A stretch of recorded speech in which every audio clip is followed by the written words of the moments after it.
Hello, ladies and gentlemen, and welcome. My name is HDTGeorge, and this is the audio TWAB for September the 1st, 2022. If you would, down below me here, please like this video and subscribe to the channel. This is a simple audio reading of the TWAB. As always, no hot takes, no opinions, just the words of the TWAB. This week at Bungie, 9/1/2022. This week at Bungie, we enjoyed a weekend of watching Guardians take on the Taken King once more, and we're now back at it with a matchmaking update and more pirate puns. Watching you all take on King's Fall this past week has been incredible. For many, this was a welcome return, bringing with it feel-good nostalgia with a challenging twist. For others, this was their first shot at experiencing a part of our Destiny history for themselves. Regardless of where you fall on that spectrum of players, there's one thing we can all agree on.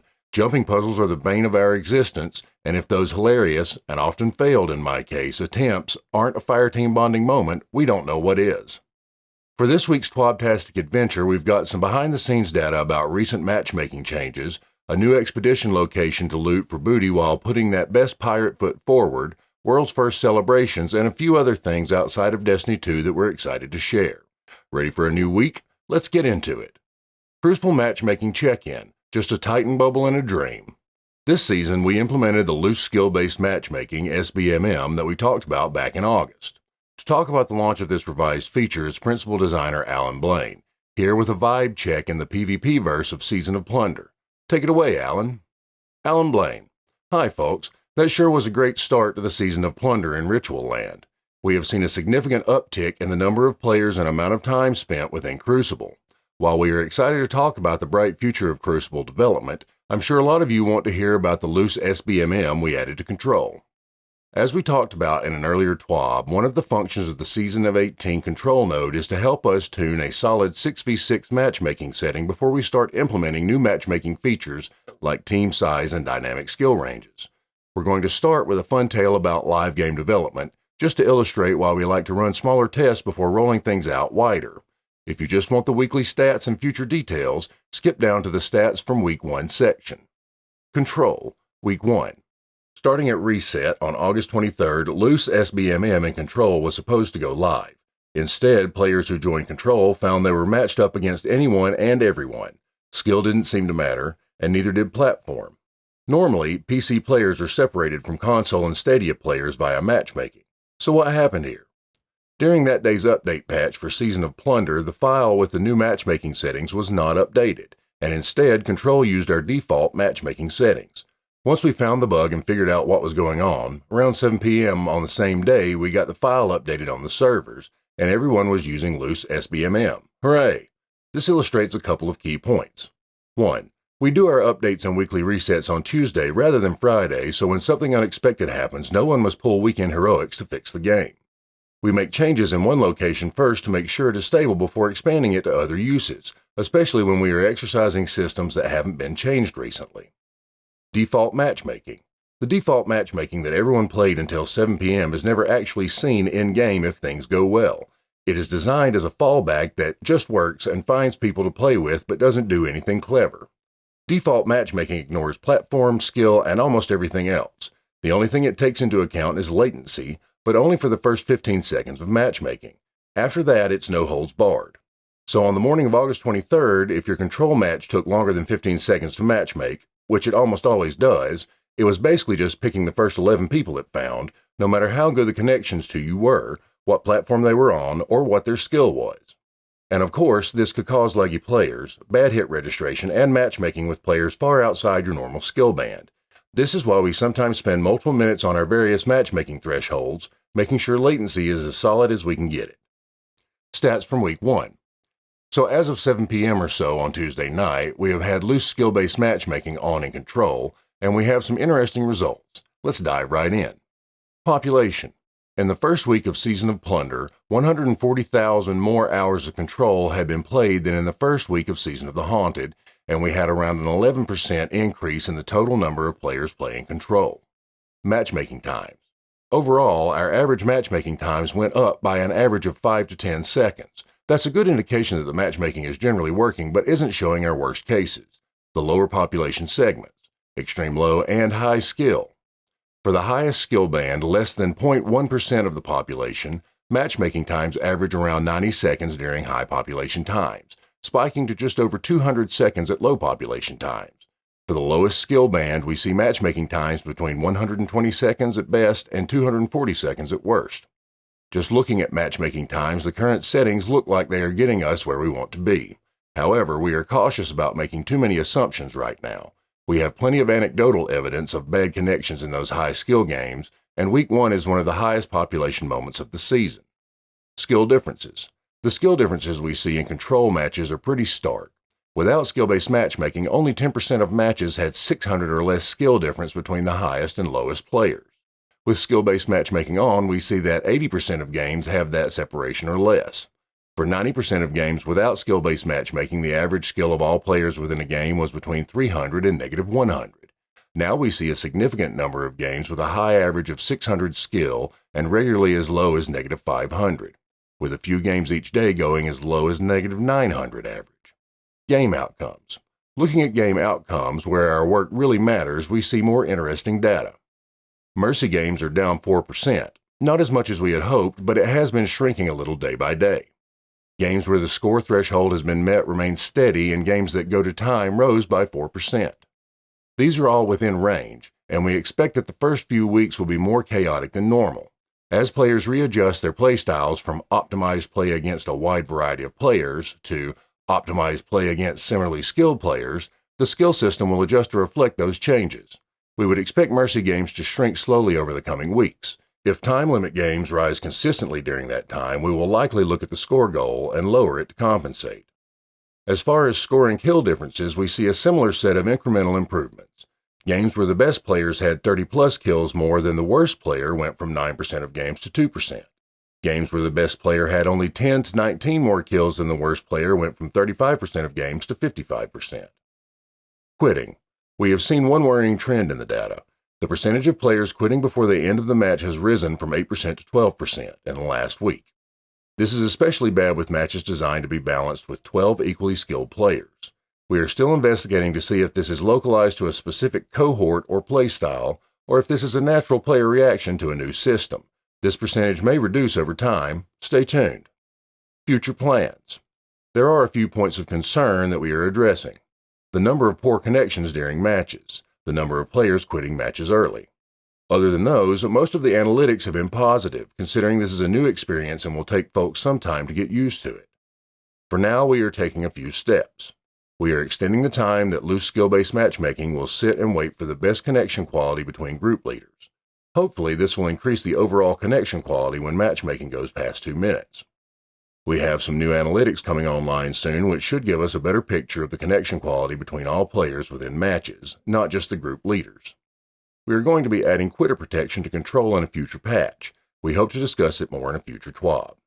For the immediate future, you can look forward to Iron Banner next week with the new eruption mode.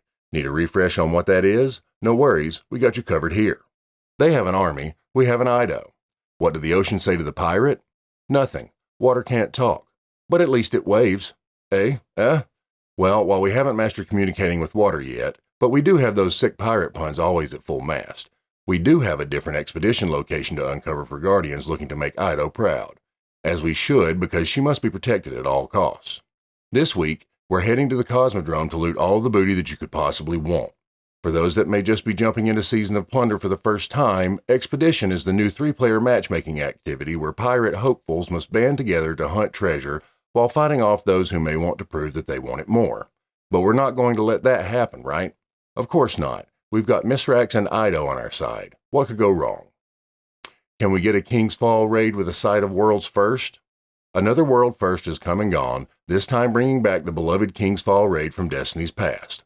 Players from all over the world gathered their fire teams and headed in to take out Oryx one more time. It was a close race. We had many teams all vying for that top spot, but only one could be victorious. The winning team was a shocker, not because they didn't put their best foot forward, but because this is their 3rd time in a row winning World First. I don't care who you are, that's impressive. Clan Elysium is back with a 3-peat win and an all-star lineup of Saltagreppo, Cruz, Kairos, Vile Fate, Moople, and Quaz along for the ride. They dodged, dunked, and made a few hilarious missteps along the way, but you know what? They had a lot of fun, and the look of sweet, sweet relief on their faces when they realized that they had finally reached the coveted finish line was a sight to behold. A huge congrats again to this team. It was definitely a wild ride from start to finish. So now we know who won, but what about some other fun facts to herald the return of King's Fall? Let's break it down, shall we? King's Fall Round 2 Destiny Fight. Total players that entered the raid, normal, 458,120.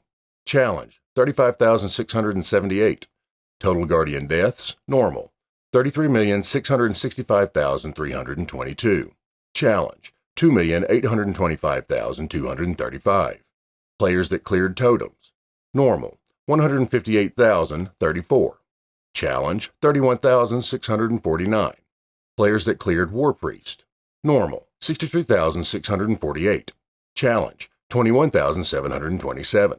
Players that cleared Golgoroth, normal, 52,958. Challenge, 19,341. Players that cleared Daughters, normal, 49,873. Challenge, 19,028. Players that yeeted Oryx into oblivion, normal, 49,245. Challenge, 17,107. Total hours spent in King's Fall, normal, 1,989,371. Challenge, 208,295. So basically we have a lot of emblems to give away and quite a few raid rings to dole out. For those that do get emails, we're still working on that. You're going to want to keep an eye out for the next Bungie newsletter.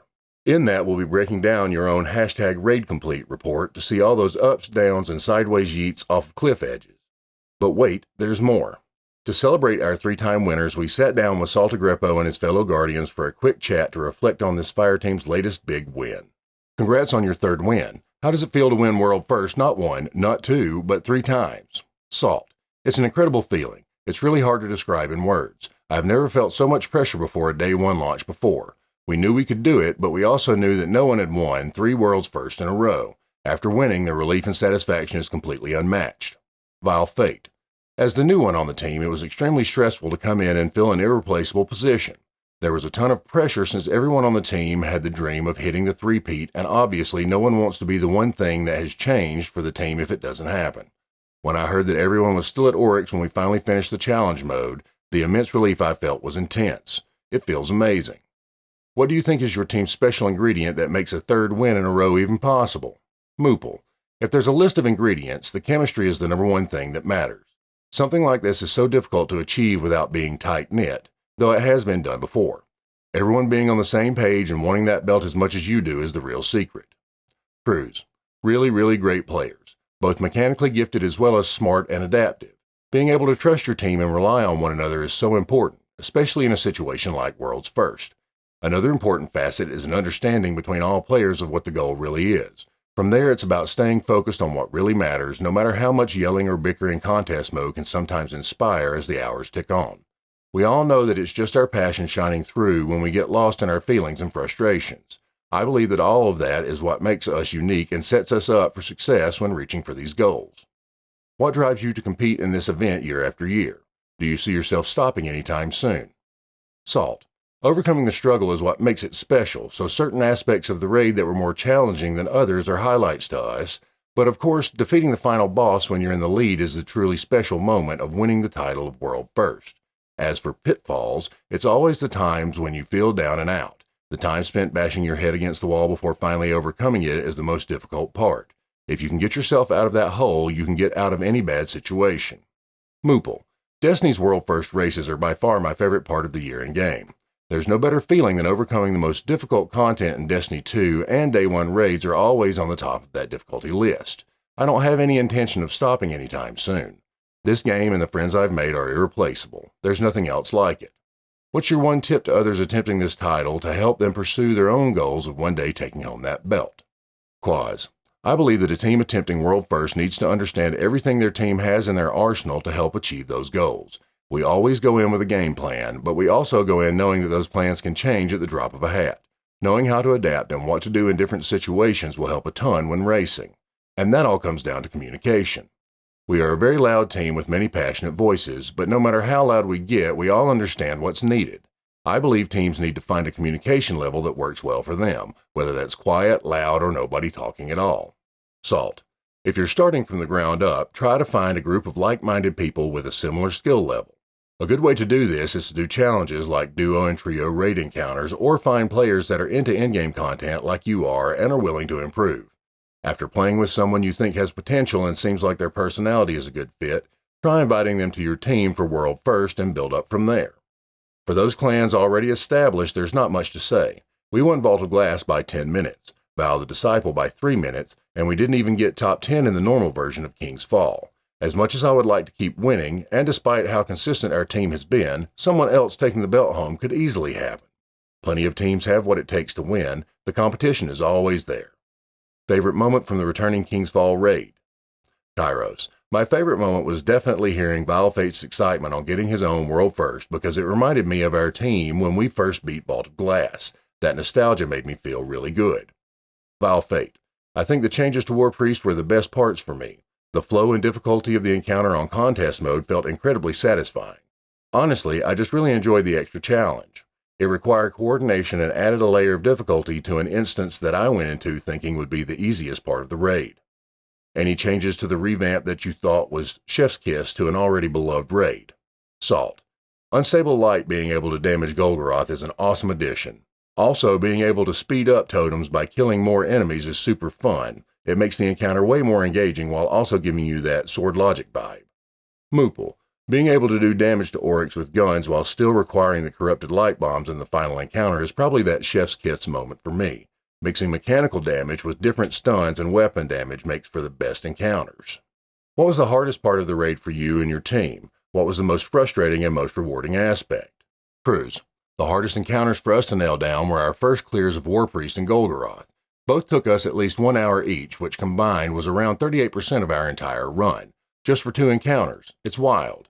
But I'd actually say that our Totems encounter was the one that I was most frustrated with, because we were only struggling due to stupid unforced errors as players. We were just not playing well, and it was during that time that we knew we needed to get into gear and start focusing. However, once we passed Golgoroth on our first clear, it was smooth sailing, and we started playing significantly better as a team for the rest of the race. Vile Fate. The hardest part was easily having to play catch-up early on. Shortly in our contest mode run of Golgoroth, Kairos was getting around 10 frames per second in-game and ended up having to reset his computer, which set us back about 15 to 20 minutes. Obviously, this built a lot of anxiety inside all of us since none of us knew what we should do. But luckily, he was able to join back and play just fine. After that, we honestly flew through the rest of the contest mode and challenge mode run after. Winning while being that far behind was definitely one of the most rewarding parts for me as a newbie to the fire team. A huge congrats to our winners once more for their hard work and dedication. Enjoy that 3rd belt. Teaming up with Team Rubicon for National Preparedness Month. Another month, another reason to get out there and do some good. The latest initiative for the Bungie Foundation is making sure that National Preparedness Month is as prepared as possible. We've got the Bungie Foundation here to chat a little bit more about its latest initiative, which you can learn more about below. September is National Preparedness Month, a time to raise awareness about the importance of preparing for disasters and emergencies that could happen at any time. It's never been more important than now to support organizations that work tirelessly to help communities prepare for a crisis. We are thrilled to partner with Team Rubicon in their effort to help communities prepare, respond, and recover from disaster and humanitarian crises. Founded following the Haiti earthquake in 2010, the organization has grown to more than 150,000 volunteers, known as Gray Shirts. Gray Shirts come from all walks of life. Military veterans, first responders, and anyone ready to make a difference. With volunteers located in a multitude of communities across the country, Team Rubicon is uniquely positioned to prepare for and provide aid immediately after disasters. The Bungie Foundation has kicked off this campaign with a $150,000 donation to Team Rubicon. For the month of September, we invite you to join us in supporting their efforts by donating to the Team Rubicon Preparedness Month campaign. Anyone who donates $50 or more by Friday, September 30th at 11:59 p.m. Pacific Time will receive the Seeds of Hope emblem. Donors must make their donation to the Team Rubicon Preparedness Month campaign on or before September 30th at 11:59 p.m. Pacific Time to receive this incentive. Donors will receive the unique URL to redeem their emblem once the $50 donation threshold has been met. All in-game digital incentives will be automatically redeemed via Donor's Bungie.net ID and will appear in Destiny 2's collections. The Bungie Foundation will transfer 100% of donated funds to Team Rubicon no later than 45 days upon completion of the campaign. If you are compelled to put your passion into action, we also encourage you to sign up to volunteer with this amazing organization. Here's how to get the process started. Step 1. Learn more about becoming a Gray Shirt volunteer and sign up here. Step 2. Complete TR 101 training, 45 to 60 minutes. Step 3. Complete a background check, 15 minutes. Step 4. Update your profile, 5 minutes. Step 5. Engage locally and beyond. And be sure to follow us on our social channels for all the latest information throughout the campaign: Twitter, Instagram, Facebook. Thank you for your compassion towards those who need it most. Love, the Bungie Foundation. A message to Guardians with photosensitivity. In September 2021, we shared our initiative into making sure all players that want to enjoy Destiny 2 can. This includes many areas of making games more accessible, including areas of game design that can negatively impact those with photosensitivity concerns.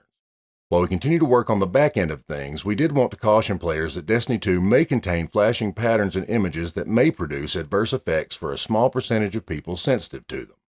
There are a few areas to tackle on our side, and that takes time, but that doesn't mean that there aren't things we can do in the meantime to help keep your journey safe and smooth. But first, let's clear something up really quickly. A common misconception about seizures is that they can only happen in those diagnosed with epilepsy. That is, unfortunately, not the case. They can occur in anyone for a plethora of reasons. There is also no one type of photosensitive seizure, which can make navigating safety concerns tricky. As mentioned previously, this is a slow and steady process for us here at Bungie, but it is something we are committed to. To help guide you through the world of light, darkness, and blue space drinks, we came up with a handy resource of tips and tricks on how you can jump into the action without aggravating photosensitivity. Interested? You can find that right here. Player Support Report. Let the king fall. When he crumbles, we will stand tall. Face him together. Let the king fall. A smooth King's Fall raid launch. Check. Players getting their pirate on with Season of Plunder. Check. Getting to bask in the glory that is our amazing player support team. Abso-freaking-lutely check. With the first week of the latest season now in the rearview mirror, let's check in with the team to dive into some of the known issues and plan maintenance ahead. This is their report. Loud noises. Last weekend, we discovered that during the wipe mechanic of the third encounter in the King's Fall raid, Golgoroth can sometimes produce an extremely loud roar. We believe we have discovered the root cause of the issue and are determining the proper release vehicle to deploy it. Until a fix is deployed, we encourage all players to lower their audio output when fighting against Golgoroth. Update. This has been fixed and can be found in the latest hotfix notes here. Accessing Season of Plunder Season Pass. Incorrect wording is displayed on the Season 18 Season Pass for players who have not completed the introductory mission. Right now, it is telling players that have already purchased the Season Pass that they need the Season Pass to access Plundered Umbral Energy. This is incorrect. In addition to owning the Season Pass, players must do the following to acquire Plundered Umbral Energy. Complete the Salvage and Salvation mission in the Helm. Speak to Spider in the Elixni Quarter. Complete the Ahoy and Away quest. Visit the Star Chart in the Helm. Acquire the Sales of the Ship Stealer and Captain's Atlas quests. Claim Plundered Umbral Energy in the Season Pass. Updates. Earlier today, Hotfix 6.2.0.2 went out to address several issues such as Striker and Stormcaller subclasses not benefiting from resilience-based PvE damage resistance. Next Thursday, September 8th, Hotfix 6.2.0.3 is scheduled to be pushed out. Stay tuned to Bungie Help on Twitter for more information. Twitch drop problem. Last week, players had the opportunity to earn a new Destiny 2 emblem from our first Twitch drop campaign. Once players had watched 30 minutes of the live stream, they had to have claimed the drop on Twitch and connected their account with their Bungie.net account that has their Destiny 2 account linked to it to obtain the emblem. If the emblem doesn't show up on the Partner Rewards page, press the refresh button beside missing Twitch rewards. If it still doesn't appear, click this page and confirm that the emblem appears. If the drop appears, then you qualified for it and just need to connect your Twitch account to your Bungie.net account. If the drop doesn't appear, then you didn't meet the requirements to obtain the emblem. Known issues. While we continue investigating various known issues, here's a list of the latest issues that were reported to us in our #help forum. The overzealous Basilica Triumph for the King's Fall seal and title can't be completed. Some Gambit bounties have a misspelling of Guardians in the English versions. The crafted BXR 55 Battler doesn't receive a gold border when an enhanced perk is added. The Mortal Medicine mod appears on the King's Fall Hunter raid helmet twice. King's Fall carries aren't being correctly counted in the stat tracker. Sometimes players can spawn outside of the room when fighting the war priests. The Rift Lost sector is missing triumphs and incorrectly lists shields present. The Robes of Nezarec ornament loses its resonance effect when an ornament is applied to the Nezarec Sin Warlock exotic helmet. The Arms of Optimacy ornament has misplaced geometry around it. The Dawn Chorus exotic doesn't appear in collections. The Expedition activity doesn't show any stats in the post-game activity summary. The Xenology exotic quest isn't counting progress in playlist activities. Storm Trance does not increase its damage over time while attacking. Repeatable star chart bounties can continue to be purchased when players have a full quest inventory. For a full list of emergent issues in Destiny 2, players can review our Known Issues article. Players who observe other issues should report them to our #help forum. Sir, you dropped your Prime Gaming engram. Look, sometimes you just need to up that gear game a little bit, or snag a certain ship that you may have missed out on. For those looking to switch things up a bit, we've got a new month of Prime rewards to indulge in. For those that may not know, Prime Gaming is a nifty program with Twitch and Amazon Prime that allows players to get free loot. It's pretty easy to use, too. Just sign up for your Prime Gaming account and link it to your Bungie.net account. If you have Amazon Prime, congrats, you also have Prime Gaming. Once signed in, you can select the Sweet Cosmetics link below to claim them, and they'll be waiting for you in the tower with Amanda Holiday the next time you log in. For this month, we've got some Darcy goodness, a nifty emblem, and one of my personal favorite ships.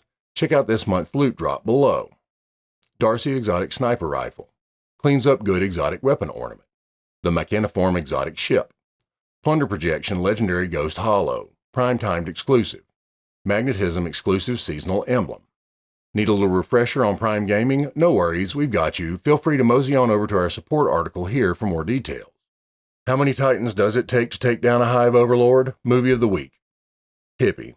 Look, I'm a simple Titan main. I see a dope Titan video, I click on said Titan video. King's Fall is back, baby, and for many Destiny veterans, this means the return of a Fireteam favorite. For others, like myself who missed out when this raid made its original debut in the first game for whatever reason, it was a chance to dive right into a beloved piece of Destiny history. For this montage video, a team of Titans decided to thunder crash their way into Oryx's crit zone and into our hearts. Movie of the Week, Titans vs. King's Fall. Sam, with King's Fall and the new season out, there is a ton of art and movies for us to go through. The team highlighted some incredible Titan shenanigans in action, but also, we heard you guys really love Titan memes. Today, it's Corn. Movie of the Week, it's Corn. Hippie. King's Fall is great and all, but what if we took this raid experience back in time a bit? How about 8-bit to be more precise? That's exactly what one player did when they transformed their experience with Oryx's Last Stand into a nostalgic auditory delight with the music track below. Bonus Movie of the Week, King's Fall Last Stand. You heard of Lightfall, now get ready for Bathfall, Artist of the Week. Bruno, I don't know much about that new power some are calling Strand, but it seems you can play the violin with it. Really cool if you ask me. Maybe the darkness likes some Vivaldi?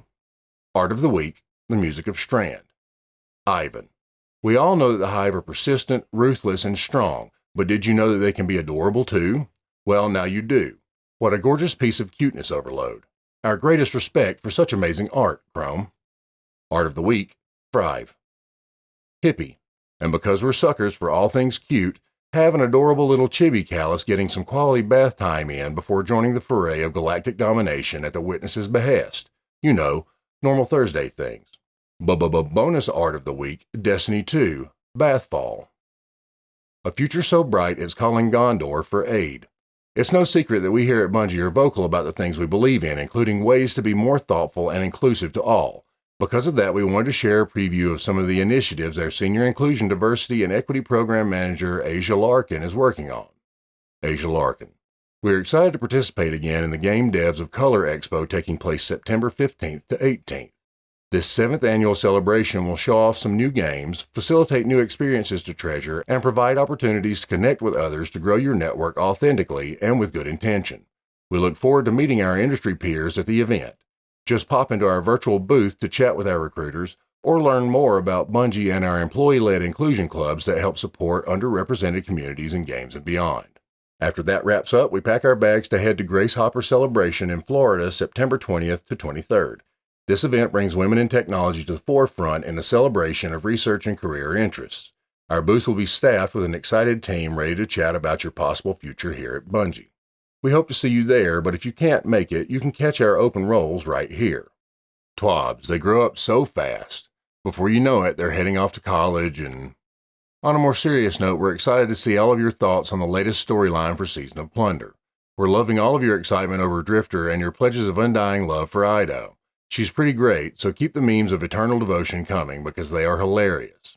With all the PvP talk, please remember that we are always taking in feedback. Sometimes that feedback won't make it in the game for 1,000,000,001 different reasons, but you never know in what other ways your input can inspire other equally important changes to the world of Destiny. For now, get in there, board those pirate ships, take all the booty you can handle, and make sure you're drinking your water as you go. Hydration, hydration, hydration. It's what Ido would want. Until next time, Guardians, I should go. Hippie. Ladies and gentlemen, that was the audio TWAB for September the 1st, 2022. If you would, please, down below me here, like the video, subscribe to the channel. If you'd like, you can follow me across all social media at HDTGeorge. And as always, remember, fight the status quo.